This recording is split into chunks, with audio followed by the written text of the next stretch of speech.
بصوا بقى يا حبايب قلبي، احنا هنعمل النهارده كميه زبادي بسم الله ما شاء الله، اللهم صل على النبي. بكوبايه زبادي واحده هنعمل كميه زبادي كتير قوي يا جماعه. دول 2 كيلو حليب ودي كوبايه زبادي.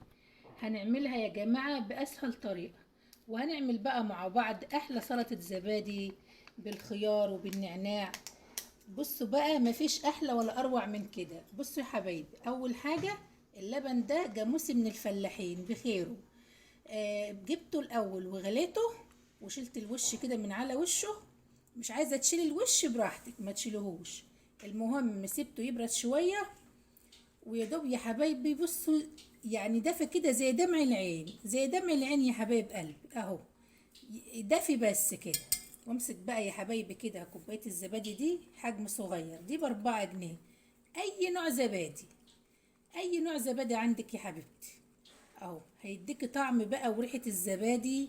ومفيش اي فرق بينه وبين الزبادي اللي احنا نشتريه. بص العلبه دي ب4 جنيه، ما فيهاش حاجه، معلقه يا دوب، معلقه كبيره اهي، ما تاكلش طفل صغير عنده 3 شهور. اهو يا حبايب قلبي، هنعمل بقى كميه الزبادي دي بالصلاه على النبي.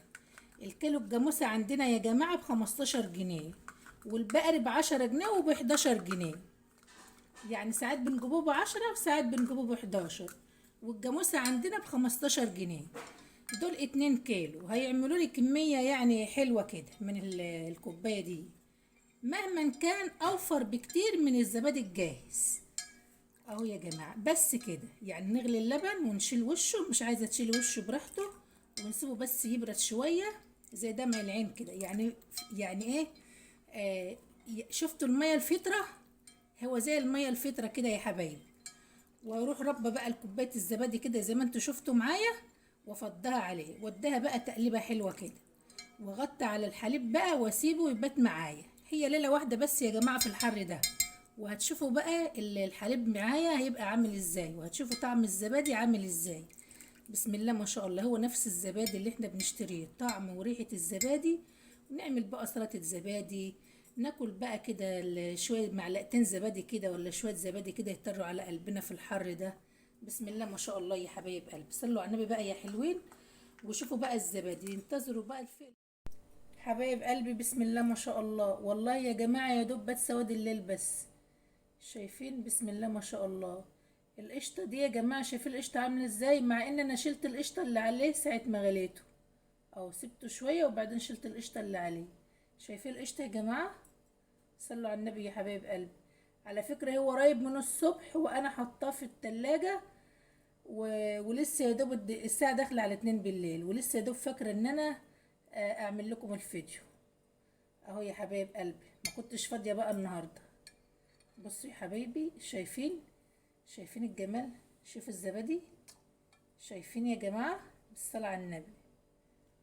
والله ما يفرق اي حاجة عن الجاهز يا جماعة، وفي بركة، وحاجة انت عاملاها في بيتك، وحاجة نظيفة. والزبادي ده بقى يا حبايب قلبي للجماعة بتوع الدايت اللي زي حالاتي يعني. انا بعمل دايت يوم، واليوم والفري بتاعي طول الاسبوع. نفس طعم الجاهز، طعمه جميل. وحبايب قلبي برضو اللي بياكلوا ويتقلوا في الاكل، تجيبي نص كوبايه زبادي على نص كوبايه سيفن. الاول تقلبي الزبادي وبعدين تحط عليها السيفن، و... وتروحي بقى مقلباها وشربينها، تبقى طعمها تحفه يا جماعه. هنشيل بقى القشطه دي دلوقتي، نبقى ناكل منها. شايفين الجمال والحلاوه؟ بالصلاه على النبي اهو. اهو يا جماعه، طعمه مسكر وزي العسل، ما يفرقش اي حاجه عن الكوبايات اللي احنا بنشتريها بالشيء الفلاني. حبايب قلبي انا جبت طبق اهو عشان اشيل في القشطه، اوريكم بس سمك القشطه. بالصلاه على النبي، بالصلاه على النبي، ممكن نعمل منها زبده كمان. اهو يا حلوين، لان احنا اساسا ما بناكلش اي حاجه دسمه، ولا حاجه دسمه بقى، ولا حاجه مسكره، ولا الحاجات دي خالص. اهو يا جماعه زي ما قلت لكم انا بعمل دايت يوم وبقيت الاسبوع بتاعي فري. بفتح اسبوع واعمل دايت يوم. جربوا بس كده الرجيم، الناس هتقول ام الاء يا ولاد جرى في عقلها ايه. اهو يا حبايب قلبي، زبادي تحفه تحفه. حبايب قلبي انا عامله الزبادي برضو في اول القناه بتاعتي من تحت والصفحه في طواجن. ممكن تغلي اللبن وتقلبي عليه كوبايه الزبادي وتفضيه في طواجن صغيره وتسيبيه بقى يروح في الطواجن براحته زي ما هو عايز. تمام. انا بقى هشيل بقى كده الطبق ده كده واروح حاطاه في التلاجة وناكل منه بقى، واعمل لكم منه بقى سلطه الزبادي يا حلوين. ليكوا شير بقى يا حبايب قلبي. والله الزبادي يستاهل احلى لايك ويستاهل الف لايك. يلا يا حبايب قلبي، استودعكم في رعايه الله وامنه، والسلام عليكم ورحمه الله وبركاته. باي باي.